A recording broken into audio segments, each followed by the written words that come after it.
Louise, how are you? Hi Johnny, how are you? Not too bad. Good to get you. I know you're jetting back to England.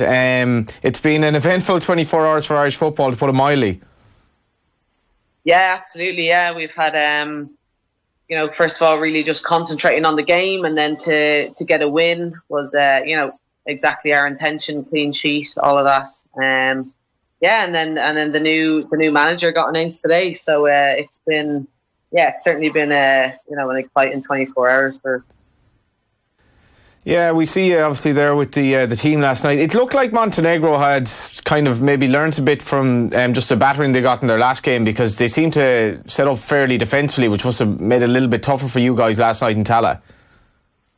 Yeah, I think so. It's just we know it well as well. When you really do play that low, it's really difficult to play through teams, and it's something as well where we've got to learn to become more comfortable on the ball and being knowing how to use it and know how we need to move when we have the ball and then when we don't have the ball. So it was definitely difficult, but for us, maybe wasn't the one of our tidiest performances, but we were trying a lot and maybe sometimes tried a bit too hard and tried to force the balls through in between the lines. But sometimes you've got to take those chances, and we knew that our recovery to losing balls is brilliant. So listen, we were at the end of the day, it's 3 points, and that's exactly what we wanted. How would you assess the performance in general? I would say positive, but definitely with so much to pick up on and learn from it. I think everyone's intention was really positive, but sometimes I think we were just overdoing it at times. Just trying to force those balls, and then if things weren't working for us, we would maybe, like, individuals would try, spark something, and that was it. Sometimes Katie was moving from left to right, coming in central, where sometimes it was almost just just stay wide, keep the width, and just move the ball a little bit quicker. But it was all for it was all a good cause for the team, but sometimes we just needed to just relax it a little bit, and not want to, we know we can play that system a bit better, but maybe first game nerves and home crowd and stuff like that. But overall quite positive, and some of us have already looked over the game, and it's a massive learning game. Katie put in a fair shift as well. Yeah, she's brilliant. She's just such an exciting player, and I think just even where she started 2 years ago when she took over as captain of the team, I think that was it was a lot for her to take on, and she was going through a lot of transition in Arsenal. But just now, looking at her, she's really turned into a proper leader, and she's certainly doing that on the pitch, and she's exciting to watch and exciting to play with, and she's doing exactly what you want your captain to do, and there's still so much to come from her, which is slightly frightening. Yeah, it was also it wasn't the warmest kind of midweek night in the world. You got a decent crowd, over 3,500 in Tal as well, which you must have been happy with. Yeah, of course. That was that gives us such a buzz as well, and then the fact that it was on RTE as well. That we want as much coverage as that game as possible, but that was it, and so many fans stayed after the game, and we're just looking to get hello, get a picture, whatever they could, and that really gives us so much as players, and as we've been working so much, you could obviously see 20 by 20 where had themselves all around the pitch, massive banners and concerts, and that's exactly what this team wants to be part of, is creating the next generation of footballers by coming to our games and just getting it grown. Yeah, did you know then after the game what was impending? Obviously Tom O'Connor has his chat with you. I guess he congratulates you guys on winning the game, and there was even a suggestion then online last night that he might be stepping into the breach, but big development since obviously Vera Pauw got the job. A big appointment really. And did you guys know this was coming, or was there a bit of shock? No, we didn't know it was going to be happening so soon. We were given a bit of indication that it was going to that it was going to be happening soon. And then, I think we all kind of made that assumption that they'd wait until the game was over, just let us concentrate on the football. And so then it was just a very, very exciting appointment, and it was great. Then a couple of us went into Abbottstown today to meet her properly as well, and she did actually introduce herself to the team last night, very, very briefly after the game. But then a few of us went in for a chat with her today, just to kind of get to know her and see what her thoughts are. And so it was really, really nice to meet her. And then what she has in mind for this team is really exciting, and her experience of at all different levels, and she's coached all different types of teams, and from club to international. So listen, it's on paper she has an absolutely unbelievable CV, and then talking to her in person as well, she really backs that up. So we're very excited.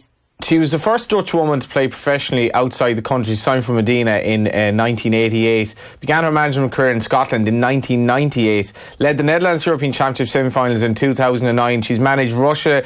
She's managed South Africa. And notwithstanding all of that, I don't care whether you're under 12, under 14, men or women. If you have a Dutch person managing you got to get a little bit of a tingle there that she's going to implant some fairly kind of fascinating and exciting ideas. Yeah, absolutely, and that's it. At Arsenal, we had four Dutch teammates this year. We have three, and we've obviously played them in a group. We know exactly that quality that they bring, and even how Ruud Doctor was talking. He actually coached her back when she was playing as well. Wow. And she was a massive factor to growing the game in the Netherlands. And was a massive factor to how they are where they are today. She was got those younger players involved, which would be the ones that we're playing with now: Danielle van der Donk, Vivian Medina. So, listen, that's massive, and obviously we'll talk to the.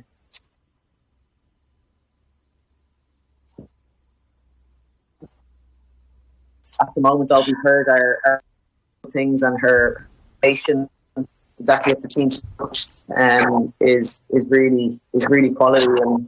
And she even showed us a bit of a PowerPoint presentation today of even ideas of what she has for us, and so it's just really, really exciting now to have that stability. You and Katie obviously go back to Arsenal, but what will it entail for Vera in terms of how often is she going to be around the squad? How often will she be able to meet you? How often will she be in Ireland and so on? Yeah, that bit we don't know at the moment. I suppose we were just, really just trying to get an idea from each other about, what we want for the team, and that's what's going to happen in the next 3 weeks. It's a really short turnaround until our next game against Ukraine. So I don't think, I think in terms of what she can do, she's already looked at, loads of videos of us and is looking to players, and will then of course be looking to come to clubs.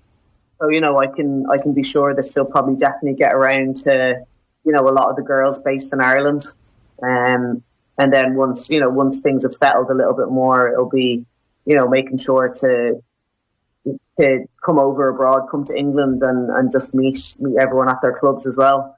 Yeah. And I guess, there's been plenty written about the problems that you guys have had in terms of how the FAI have sort of treated you, and the difficulties you have faced. But at least from the outside looking in, this looks a very, very positive step in terms of they see the potential there and they see the need to treat this team properly. Yeah, absolutely, and I think that was something as well that they did put across to us when they were trying to, going through the interview process for a new manager. They didn't want to rush it. They didn't want to put someone in because they thought they had to. Even though these Euro games are coming up, and that's what they were reassuring us about, and reassuring that they were really going to get the right person for the job. And you know, as soon as they said her name, you know, instantly I knew who she was. I knew, you know, a couple of the teams that she has managed, and yeah, listen. So you know, it really, her reputation and her CV really speaks for itself.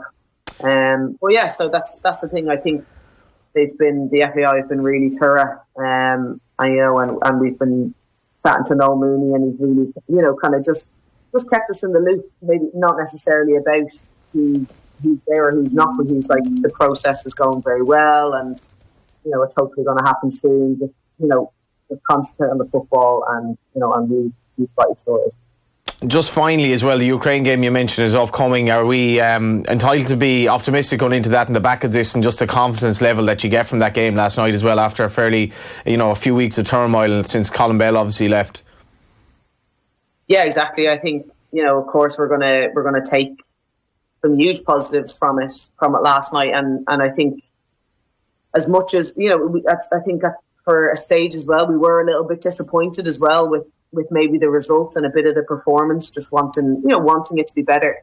But at the same time, that's a great disappointment, because there's so much more that we can improve on, and there's so much, you know, everyone knows they can raise their game again by another 15-20%, you know, if not more. So yeah, listen, this is Ukraine game. This is a massive one for us. We need to be, and on our home pitch again. You know, it's vital that we get, you know, 3 points and nothing else, and then we'll get ready to move on to the next one. But yeah, to have Vera in then for that, and I just think she has a really simple but effective, you know, sort of way of coaching. So yeah, like, just really, really exciting, and just happy now to be settled and have that manager. When do you face Germany?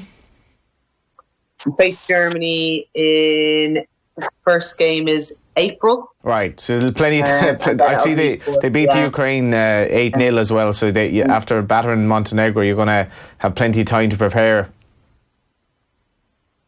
Yeah, hopefully, yeah, of course. Listen, they had a great couple of games, and yeah, put away 18 goals in 2 games. Not bad. Not bad at all. But listen, that's something I think that we're going to be very, very good at, is obviously not, you know, we're very good at not conceding. So, you know, that's going to be something for us. They're going to, you know, I think, and by that stage we'll definitely have progressed as a team, and have done more. But you know, we're just taking it game by game. As long as we can pick up our points along the way. At the moment, yeah, they've got 2 for 2, but you know, we've got 1 for now, and then that's hopefully going to be, you know, the same story this time next month as well. Yeah, forget about defending now. We expect total football when you have a Dutch coach in the reins. But thanks a million for taking the call, and safe flight to London. Lovely, thanks a million, Johnny.